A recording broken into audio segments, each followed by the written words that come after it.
सरजू माई के कलकल धाराएं हमेशा यहाँ प्रवाहित यहाँ होती के थी। महंत श्याम सुंदर दास जी से हम बात करेंगे यहाँ की विशेषताओं के बारे में उनसे जानते देव बाबा एक सिद्ध योगी थे। कोई राजा महाराजा, ऋषि महर्षि आदि सभी हस्तियाँ के चरणों में आती थी राम जी की इच्छा। प्रथम राष्ट्रपति राजेंद्र बाबू अपने माँ बाप के साथ में दर्शन करने आते। प्रधानमंत्री इंदिरा जी इस्पान भूमि पर जब इमरजेंसी काल में स्थिति खराब थी तो चरणों में आई। मिट्टी पर काना से अटल जी, आपके काना से अडवाणी, मुरली मनोहर जोशी वगैरह सभी बाबा के चरणों में आते थे।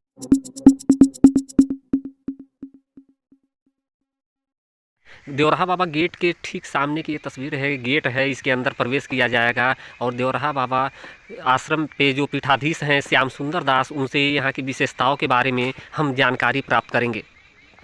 इस समय हम मौजूद हैं देवरिया जनपद के देवराहा बाबा स्थान पर।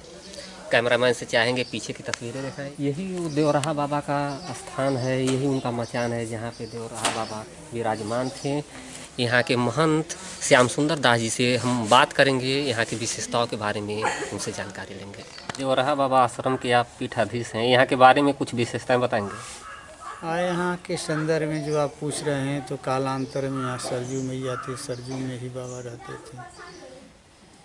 जल में ही बाबा का नाम से मंच पर विराजमान जो वर्तमान में मंच देख रहे हैं उसी पर महाराज जी हमेशा शाश्वत निरंतर वास करते थे।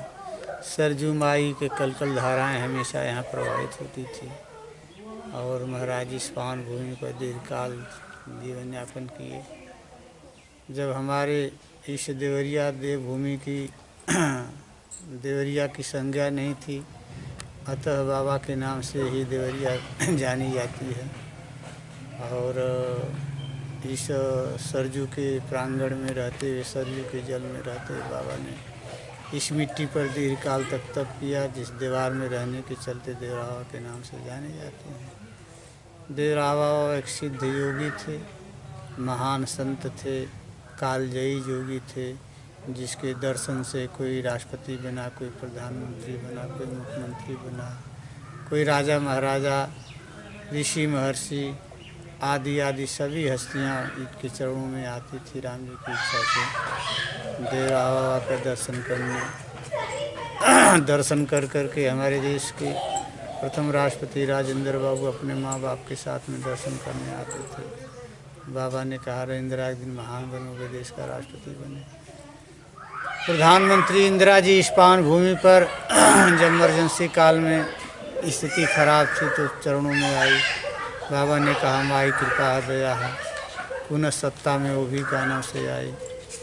इस मिट्टी पर कानों से अटल जी, आपके कानों से अडवाणी, मुरली मनोहर जोशी वगैरह सभी बाबा के चरणों में आते थे। अटल जी को भी आशीर्वाद दिए, बच्चा अटल हल्ला करते रहो, 13 दिन लौटेगा, देश का प्रधानमंत्री बने। इस प्रकार से जगत गुरु शंकराचार्य, रामानुजाचार्य, रामानंदाचार्य, पालकोट नरेश, मझौरी नरेश, नेपाल नरेश आदि सभी हस्तियां बाबा के चरणों में आती थी, दर्शन करके अपने जीवन को सार्थक बनाती थी। देवराहा बाबा सिद्ध योगी थे, जिसको जो वरदान देते, जो आशीर्वाद देते, दृष्टि घूम जाती तो उसका मंगल हो जाता। देवराहा कालजयी योगी थे, हजारों वर्ष से ज़्यादा उनकी आयु थी। देवराहा बाबा भूख प्यास निद्रा तंद्रा आदि से रहित थे। देवराहा बाबा के पास ऐसी विद्याएं थी जिस विद्या के प्रभाव से बाबा बिना खाए, बिना पिए, बिना आदि के अभाव में भी रहते थे। न महाराज जी कभी खाते देखा, न पीते देखा, न जल ग्रहण करते हुए देखा। अतः राम जी की इच्छा से बाबा को बाऊ पर सिद्धि थी, और जिस योगी को बाऊ पर सिद्धि हो जाती है उसके लिए कुछ दुर्लभ नहीं होता है।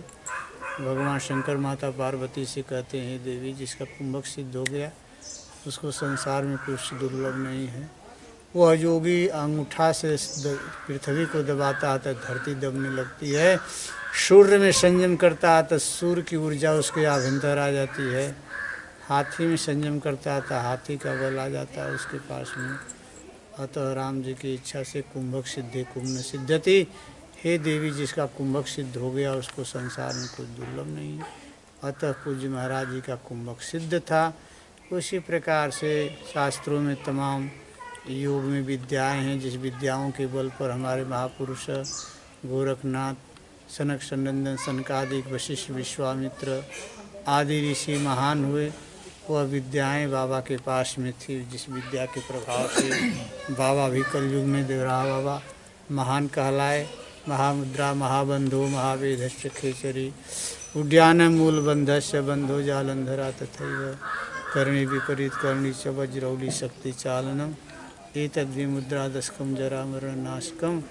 यह द्वादश विद्याएं हैं जिसके प्रभाव से संसार में मनुष्य को आना जाना, माँ के गर्भ से रहित हो जाता है, आवागमन से मुक्त हो जाता है जीव।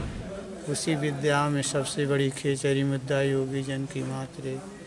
उसी द्वादश विद्याओं में एक खेचरी विद्या होती है, जिसको का नाम से प्रभाव से योगी को भूख प्यास निद्रा तंद्रा और दीर्घकाल तक जीवन यापन करता है, जिसके प्रभाव से जब तक चाहा तब तक जीवन संसार में रख सकता है।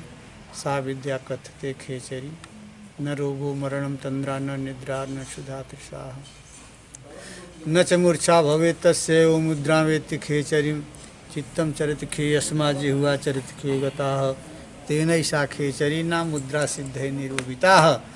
जिसके प्रभाव से न भूख लगे न निद्रा लगे न तंद्रा लगे। तक्षकेनापि द्रष्टव्यम विषम तस्य न सरपति। और तक्षक नाग भी डस ले तो भी विष का जिस असर नहीं होता है। सा विद्या कथते खेचरी ही। और मृत्यु मातंग केसरी ही, यमराज भी जिसका बाल बांका ना कर सकें, सा विद्या कथते खेचरी। सबसे बड़ी खेचरी मुद्रा योगी जन की मातरे। अतः उसको नारायणी कहते हैं, वैष्णवी कहते हैं, शिवा कहते हैं। उस पर अम्बा भगवती का जिस पर कृपा हो जाती है, दया हो जाती है, तो राम जी की इच्छा से वह साधक के संसार में कोई दुर्लभ नहीं होता है। इसलिए सबसे बड़ी खेचरी मुद्रा योगी जन की मातरे। योग में सबसे बड़ी श्रेष्ठ विद्या बतलाई गई है। अतः जिसके प्रभाव से योगी हजारों बरस का जितना दिन चाहे उतना दिन जीवन यापन कर सकता है। इस प्रकार से महाराज जी की गरिमा महिमा जो भी प्रतिपादन किया जाए बेटा, सब थोड़ा है। महाराज जी के संदर्भ में जो भी बताया जाए, व्याख्यान दिया जाए, सब थोड़ा है। बोलते गुरुदेव भगवान की जय।